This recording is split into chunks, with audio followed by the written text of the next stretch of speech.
తెలుగు చిత్రసీమలో తనదైన నటనతో ప్రేక్షకుల అభిమానాన్ని పొందారు నటి ప్రగతి. తెలుగు, తమిళం, కన్నడ భాషల్లో 100కు పైగా సినిమాల్లో నటించారు. హీరోయిన్గా సినిమాల్లోకి వచ్చినా భార్యగా, తల్లిగా నటించి మెప్పించారు. తాజాగా టర్కీలో జరిగిన Asian open and masters powerlifting ఛాంపియన్షిప్లో 4 పతకాలు సాధించారు. ఓవైపు తనదైన నటనతో మెప్పిస్తూనే దేశానికి పేరు తెస్తున్నారు కూడా. అయితే ఓవైపు నటిస్తూనే ఇలా రాణించడం అంత ఈజీ కాదు. అందులోనూ లైఫ్లో అనేక స్ట్రగుల్స్ ఎదుర్కొని వచ్చిన ప్రగతికి అంతకంటే ఈజీ కాదు. అయినా సరే పట్టుదలతో సాధిస్తున్నారు. ఈ నేపథ్యంలో నటి ప్రగతికి సంబంధించిన కొన్ని అంశాలు తెలుసుకుందాం. ప్రగతి పూర్తి పేరు ప్రగతి మహవది. 1976 మార్చ్ 17న హైదరాబాద్లో జన్మించారు. ప్రగతి తల్లి లీలమ్మ. ఈమె హోమ్ మేకర్. తండ్రి ప్రొఫెసర్గా ఉండేవారు. తండ్రిది ఒంగోలు, తల్లిది నెల్లూరు జిల్లా ఉలవపాడు. తండ్రి ఉద్యోగరీత్యా హైదరాబాద్లోనే వీరి కుటుంబం స్థిరపడింది. ప్రగతి చిన్నతనంలోనే తండ్రి చనిపోయారు. అప్పటికే కొన్ని ఆస్తుల గొడవలు ఉండేవి. దగ్గరి బంధువులను నమ్మే పరిస్థితి ఉండేది కాదు. చిన్నతనంలో సెలవుల్లో అమ్మమ్మ వాళ్ళ ఇంటికి వెళ్ళడం తప్ప పెద్దగా బంధువులతో సంబంధం ఉండేది కాదు. ఇక తండ్రి చనిపోయిన తర్వాత ఆస్తుల వివాదం మరింత ముదిరింది. దీంతో వీరి కుటుంబం ఆర్థికంగా చాలా ఇబ్బందుల్లో పడింది. ఇంటి అద్దె చెల్లించడం కూడా ఇబ్బందిగా ఉండేది. కుటుంబ అవసరాల కోసం బంగారం కుదువ పెట్టాల్సి వచ్చింది. చిన్న ఉద్యోగాలు చేసి ఆ వడ్డీ డబ్బు చెల్లించేవారు. ఆ వడ్డీ డబ్బులు చెల్లించేందుకు హైదరాబాద్లో అశోక్ నగర్ నుండి చిక్కడపల్లి వరకు సైకిల్పై వెళ్లేవారు ప్రగతి.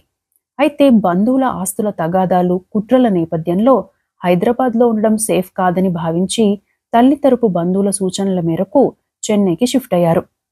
ఆ సమయంలో ప్రగతి 10వ క్లాస్ చదువుతున్నారు. చెన్నైలో చిన్న చిన్న ఉద్యోగాలు చేసి కుటుంబాన్ని పోషించేవారు లీలమ్మ.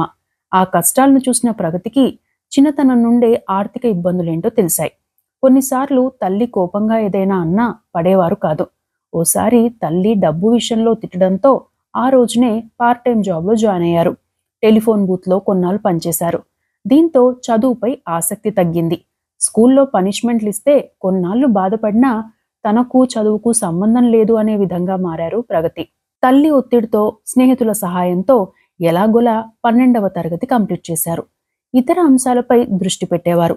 చిన్నప్పటి నుండి ఫిట్గా ఉండడం అంటే ఇష్టం. ఆటలు ఎక్కువగా ఆడేవారు. కాలేజ్లో ఎన్సీసీలో జాతీయ స్థాయి సైక్లింగ్లో గోల్డ్ మెడల్ సాధించారు. ప్రతిరోజు వాకింగ్ చేసేవారు. ఇన్ని చేసినా చదువు విషయం వచ్చేటప్పటికి పెద్దగా వంట పట్టేది కాదు. దీంతో చదవకుండా పాస్ కావడం ఎలా అని స్నేహితులను అడిగి వారు చెప్పిన సూచనతో డిగ్రీలో పొలిటికల్ సైన్స్ తీసుకున్నారు. చెన్నైలోని జస్టిస్ బషీర్ అహ్మద్ సయీద్ ఉమెన్స్ కాలేజ్లో చేరినా ఆ కోర్స్ కూడా టఫ్గా అనిపించింది. ప్రగతికి ఇంగ్లీష్పై పట్టు కూడా అంతంత మాత్రమే. రాజకీయాలంటే అసలు తెలియదు కూడా. దీంతో పాఠాలు అర్థమయ్యేవి కాదు. ఎలాగోలా అతి కష్టం మీద చదివారు ప్రగతి. ఆ సమయంలోనే ప్రగతి పార్ట్ టైం జాబ్ కోసం వెతుకుతుంటే ఓ పిజ్జా షాప్లో ఛాన్స్ ఉందని తెలిసింది. అక్కడ చేరేందుకు వెళ్తే వాళ్ళు ప్రగతిని చూసి యాడ్ చేయమని అడిగారట. అలా తొలిసారిగా ఓ చిన్న యాడ్లో నటించారు. ఆ తర్వాత కాలేజ్ కామన్ ఫ్రెండ్స్ ద్వారా మైసూర్ సిల్క్ ప్యాలెస్ అడ్వర్టైజ్మెంట్లో నటించారు. అప్పుడే యాక్టింగ్పై ఇంట్రెస్ట్ పెరిగింది. కాలేజ్ కాంపిటీషన్లలో పార్టిసిపేట్ చేసేవారు. కుటుంబానికి అండగా ఉండేందుకు కార్టూన్ పాత్రలకు డబ్బింగ్ కూడా చెప్పేవారు. ఆ సమయంలోనే ప్రగతి వాళ్ళు ఉండే ఇంటి పై ఫ్లోర్లో సరస్వతి అనే యాక్టర్ ఉండేవారు. ఆ సమయంలోనే రోజా సినిమా రిలీజ్ అయింది. ఆమె ప్రగతిని చూసి మధుబాల అనేవారట. ఆమె అలా పిలవడంతో ప్రగతి తల్లి కొన్ని ఫోటోలను తీసుకువెళ్లి వివిధ సినిమాల ఆఫీసులకు పంపించింది. 2 రోజులకే ఆ ఫోటోలు చూసిన తమిళ నటుడు, దర్శకుడు భాగ్యరాజ్ ప్రగతిని పిలిపించారు. ఆ సినిమాలో హీరోయిన్కు తోడుగా ఇంకో పాత్ర ఉందని తనకు చెప్పారని, ఆ పాత్రకే తనను పిలిపించారని అనుకున్నారట. తీరా ఆడిషన్ అయ్యాక హీరోయిన్గా తీసుకున్నట్లు చెప్పారు. డైరెక్ట్గా హీరోయిన్ అంటే ముందు భయపడిన ప్రగతి తన తల్లి ధైర్యం చెప్పడంతో సినిమాలో నటించేందుకు ఒప్పుకున్నారు. అలా తమిళంలో వచ్చిన బీట్ల విశేషాంగ మూవీతో కాలీవుడ్లో హీరోయిన్గా అడుగుపెట్టారు. ఆ సినిమా తెలుగులో గౌరమ్మ నీ మొగుడెవరమ్మ అనే పేరుతో డబ్ చేయగా మిస్టర్ బేచారా పేరుతో హిందీలో రీమేక్ చేశారు. అలా 19 ఏళ్లకే హీరోయిన్ అయ్యారు ప్రగతి. 2 ఏళ్లలోనే తమిళంలో హీరోయిన్గా 7 సినిమాలు, మలయాళంలో 1 సినిమాలో హీరోయిన్గా చేశారు. అయితే వరుసగా సినిమాల్లో ఛాన్సులు వస్తున్న టైంలో ఓ వివాదం ఆమె కెరీర్ని డిస్టర్బ్ చేసింది. ప్రగతి ఓ తమిళ ప్రొడ్యూసర్ కమ్ హీరోతో సినిమాకు ఒప్పుకున్నారు. ఆ సినిమాలో వానపాట కాస్ట్యూమ్స్ విషయంలో సదరు ప్రొడ్యూసర్ పర్టిక్యులర్ కాస్ట్యూమ్ కోసం ఒత్తిడి చేశారు. ఆయన మాట్లాడిన పద్ధతి నచ్చకపోవడంతో పాటు ఆ కాస్ట్యూమ్ వేసుకోవడం ఇష్టం లేని ప్రగతి అతనితో వాదనకు దిగారు. వివాదం పెద్దదై షూటింగ్ నుండి వెళ్లిపోయారు. ఆ ఘటన అప్పట్లో సంచలనం రేపింది. షూటింగ్ ఆగిపోవడంతో ఆ సినిమాలో నటిస్తున్న ముఖ్య నటులు, కొందరు పెద్దలు ప్రగతి వాళ్ళ ఇంటికి వచ్చి మాట్లాడారు. మీ మూలంగా షూటింగ్ క్యాన్సిల్ అయిందని, సినిమాకు చాలా ఖర్చయిందని, ఆ ఖర్చంతా మీరే భరించాలి అని చెప్పారట. దీంతో మరింత కోపం వచ్చిన ప్రగతి అలా అని అగ్రిమెంట్లో ఉంటే చూపించండి అన్నారట. అంతేకాకుండా కాస్ట్యూమ్స్ తనకు సౌకర్యవంతంగా అనిపిస్తేనే నటిస్తానని, లేకపోతే నటించనని చెప్పారు. పైగా రజనీకాంత్, కమల్ హాసన్ లాంటి పెద్ద నటులైతే చేస్తానని, ఆ హీరోతో నటించనని తేల్చి చెప్పేశారట. అప్పటికి ప్రగతి ఇంకా ఆర్థికంగా నిలదొక్కుకోలేదు. తల్లి ఆరోగ్యం, తన కుటుంబ పోషణ, అప్పులు చెల్లించేందుకు తాను సినిమాల్లో సంపాదించిన డబ్బు సరిపోయింది. ఇక ఆ సినిమాలో తనకు డబ్బు ఇచ్చేస్తే తాను సినిమా కంప్లీట్ చేస్తామని చెప్పారట. చివరికి 3 రోజుల పాటు సినిమా షూట్ చేసి కంప్లీట్ చేశారు. అయితే ఆ ఘటనతో పాటు ఆ సమయంలో అక్కడున్న వారి చూపులకు చాలా ఇబ్బంది పడ్డారు ప్రగతి. అంతేకాకుండా వయసులోనూ చాలా చిన్నది కావడంతో కొన్నిసార్లు చీప్గా మాట్లాడేవారు, చులకనగా చూసేవారు. అయితే తాను ఎదుటి వాళ్లకు అంత రెస్పెక్ట్ ఇస్తుంటే తనకు సదరు వ్యక్తులు మినిమం రెస్పెక్ట్ ఇవ్వకపోవడంపై బాధపడేవారట. చాలా చోట్ల ఇటువంటి పరిస్థితే ఎదురుకావడం చూసి అసలు సినిమాలే వద్దని డిసైడ్ అయిపోయారు. ఇక సినిమా ఇండస్ట్రీ అంటే ఎంత సెన్సిటివ్గా ఉంటుందో అంతే కఠినంగా కూడా ఉంటుంది. ఎటువంటి బ్యాక్గ్రౌండ్ లేని అమ్మాయి అని తెలియడంతో అనామక నిర్మాతలు కూడా ప్రగతి గురించి ఉద్దేశపూర్వకంగా వ్యతిరేకంగా మాట్లాడేవారు. దీంతో సినిమాలకు తాత్కాలికంగా దూరమయ్యారు ప్రగతి. ఆ సమయంలోనే తనకు చాలా కాలంగా పరిచయస్తుడైన ఓ వ్యక్తి తనను పెళ్లి చేసుకుంటానని ప్రపోజ్ చేశారు. అతని వ్యక్తిత్వం నచ్చడంతో ప్రగతి కూడా ఒప్పుకున్నారట. తల్లి అభ్యంతరం పెట్టినా జీవితంలో స్థిరపడాలి అనే ఉద్దేశంతో పట్టుబట్టి మరీ పెళ్లి చేసుకున్నారు ప్రగతి. 2 పిల్లలు పుట్టారు. ఆ తరువాత తనకు ఎదురైన పరిస్థితుల గురించి ఓ ఇంటర్వ్యూలో మాట్లాడుతూ, బాబు పుట్టిన తర్వాత తాను ఏం మిస్ అయ్యానో, ఎంత పెద్ద తప్పు చేశానో అర్థమైంది. నేను పెళ్లి చేసుకున్న వ్యక్తి నిజరూపం తెలిసింది. అయినప్పటికీ తన తల్లిని చూసి సింగిల్ మదర్గా ఉండకూడదు అనే ఉద్దేశంతో మాక్సిమం అడ్జస్ట్ అయ్యాను. కలిసి ఉండేందుకే చాలా ట్రై చేశాను. ఒక పాయింట్ తర్వాత మన పిల్లలకు మనమే ఉదాహరణలుగా మారే పరిస్థితి వస్తుంది. అలాంటప్పుడు రాంగ్ ఎగ్జాంపుల్ను ఇవ్వకూడదు. ఆ పాయింట్ దగ్గరే విడాకులు తీసుకున్నా అని ఓ ఇంటర్వ్యూలో చెప్పారు ప్రగతి. అప్పటికి కూడా కుటుంబం తనపైనే ఆధారపడింది. ఆర్థికంగానూ ఏమీ లేదు. దీంతో తన పిల్లల్ని పోషించుకోవడం కోసం మళ్ళీ యాక్టింగ్లోకి రాక తప్పని పరిస్థితి తలెత్తింది. అయితే అప్పటికే ప్రొడ్యూసర్తో తలెత్తిన వివాదం ఉండనే ఉంది. దానికి తోడు అప్పట్లో పెళ్ళయ్యాక హీరోయిన్ పాత్రలు ఇచ్చేవారు కాదు. దీంతో తన కుటుంబం కోసం నార్మల్ పాత్రల్లో నటించేందుకు సిద్ధపడ్డారు. తెలిసిన వారి ద్వారా అవకాశాల కోసం ప్రయత్నించేవారు. ఆ సమయంలోనే టెలివిజన్ సీరియల్స్లో ఛాన్స్ వచ్చింది. అలా తమిళంలో మాల్గుడి డేస్ సీరియల్లో నటించారు. అప్పటికి ప్రగతికి 25 ఏళ్లు కూడా లేవు. అయినా తల్లి పాత్రలో నటించాల్సి వచ్చింది. అందులో చంద్రమోహన్కు భార్యగా నటించారు. ఆ రోజు జడతో సెట్లోకి రావడంతో ముడి వేసుకోమని చెప్పారట డైరెక్టర్. దీంతో మేకప్ రూమ్లోకి వెళ్లి ఏడ్చేశారు ప్రగతి. అలా 13 ఎపిసోడ్లలో నటించి రీ ఎంట్రీ ఇచ్చారు. ఆ తర్వాత నటి శ్రీవిద్య ఓసారి మాట్లాడుతూ, నువ్వు ఒక్కసారి అలాంటి పాత్రలు చేసి సెట్ అయ్యావంటే నీకు కంటిన్యూగా అటువంటి పాత్రలే వస్తాయి, ఆలోచించి నిర్ణయం తీసుకో అన్నారట. కానీ అప్పటికే ప్రగతికి అటువంటి పాత్రలే వచ్చేవి.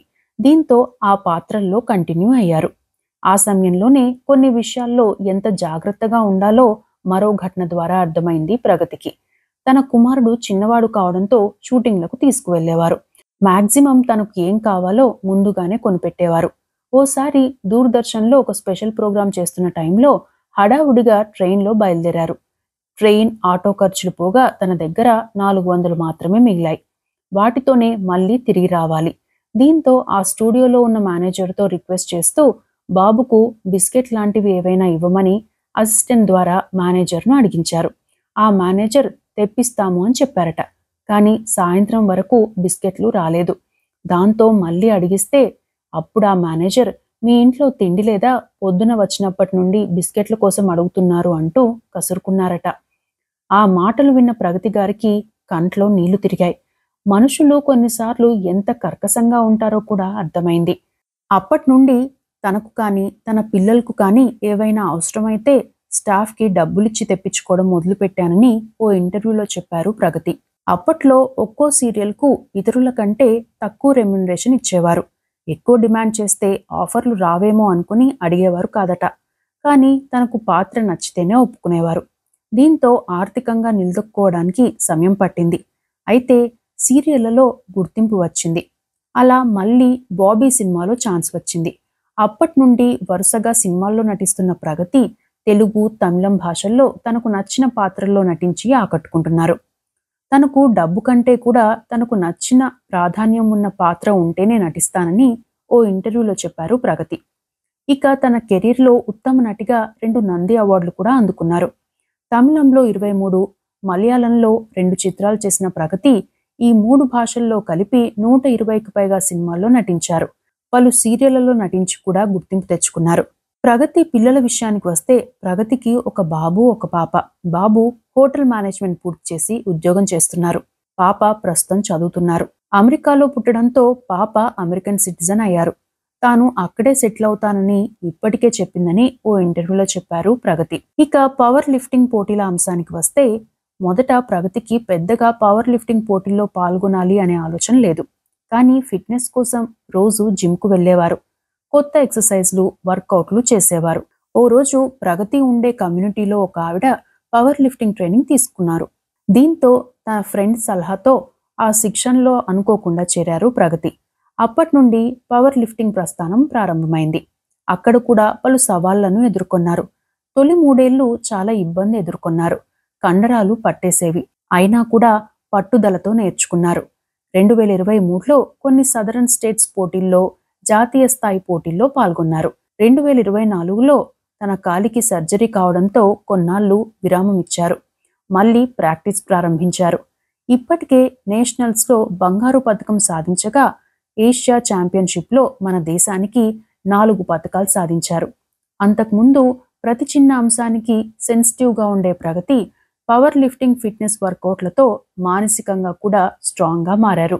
మరికొన్ని విషయాలకు వస్తే చిన్నప్పుడు వ్యాక్సినేషన్ చేసిన చోట సెప్టిక్ అయి కాలిన మచ్చలాగా ఏర్పడింది. ఆ మచ్చను కవర్ చేసేందుకు టాటూ వేయించుకున్నారు ప్రగతి. ఆ టాటూ కూడా తనకు ప్రత్యేకంగా మారింది. 2-3 ఫైట్ సినిమాలు చేశారు ప్రగతి. తెలుగులో ప్రేమ ఖైదీ సినిమాని కన్నడలో చేసిన ప్రగతి ఆ సినిమాలో ఫైట్స్ చేసి ఆకట్టుకున్నారు. ఆ తర్వాత విష్ణువర్ధన్ హీరోగా తీసిన హృదయ వసంత అనే సినిమాలో పోలీస్ ఆఫీసర్ క్యారెక్టర్ వేశారు. ఆ తర్వాత అమెరికా వెళ్లిపోవడంతో ఆ సినిమాలకు బ్రేక్ వచ్చింది. తనను తాను దృఢంగా ఉంచుకోవడం కోసం, ఆరోగ్యం కోసం ఫిట్నెస్కు చాలా ప్రాధాన్యం ఇస్తానని ఓ ఇంటర్వ్యూలో చెప్పారు. రోజు 3 గంటల పాటు క్రమం తప్పకుండా ప్రాక్టీస్ చేస్తారట. నటి ప్రగతి ఇన్స్టాగ్రామ్ ఖాతా ఐడి ట్రాక్ స్ట్రాంగ్. పేరుకు తగ్గట్టే ఆమె ఎంతో స్ట్రాంగ్. అందుకు నిదర్శనమే జీవితంలో ఆమె ఎదుర్కొన్న కష్టాలు, కన్నీళ్లు. ప్రగతి క్లాసికల్ డాన్సర్ కూడా. చిన్నప్పుడే క్లాసికల్ డాన్స్లో శిక్షణ తీసుకున్నారు. సినిమాల్లో తల్లి పాత్రల్లో నటించినప్పటికీ వ్యక్తిగత జీవితంలో మాత్రం తనకు నచ్చిన విధంగా ఉంటారు. డాన్స్లు, వర్కౌట్లు, ఇష్టాలను తెలియజేస్తూ వీలున్న సమయంలో ఇన్స్టాలో పోస్టులు కూడా పెడుతుంటారని ఓ ఇంటర్వ్యూలో చెప్పారు. ఓ సినిమా షూటింగ్లో ఓ కమెడియన్ కొంచెం తేడాగా ప్రవర్తిస్తే అక్కడే నిలదీశారట ప్రగతి. నా ప్రవర్తన ఏమైనా వేరుగా అనిపించిందా? అలాంటప్పుడు మీరెందుకు అలా ప్రవర్తించారు అని సౌమ్యంగా అడుగుతూనే దులిపేశారట. దీంతో సదరు కమెడియన్ సరే సరే అంటూ వెళ్ళిపోయారట. తెలుగు చిత్రసీమలో ఫైర్ బ్రాండ్గా కనిపిస్తారు ప్రగతి. తాను డబ్బుల కోసం ఏదీ చేయనని, మిడిల్ క్లాస్ జీవన విధానమని, ఉన్నంతలోనే బతుకుతానని చెప్పారు ప్రగతి. ప్రగతి కొన్నాళ్ల క్రితం సొంతిల్లు కొనుక్కున్నారు. మొత్తం మీద అటు రియల్ లైఫ్లోనూ ఇటు రియల్ లైఫ్లో ప్రగతి ఎన్నో ఇబ్బందులు, ఒడిదుడుకులు ఎదుర్కొని ఈ స్థాయికి వచ్చారు. ఆమెకు మరిన్ని మంచి పాత్రలు రావాలని, మరింత సక్సెస్ కావాలని కోరుకుందాం. ఇవి నటి ప్రగతికి సంబంధించిన అంశాలు.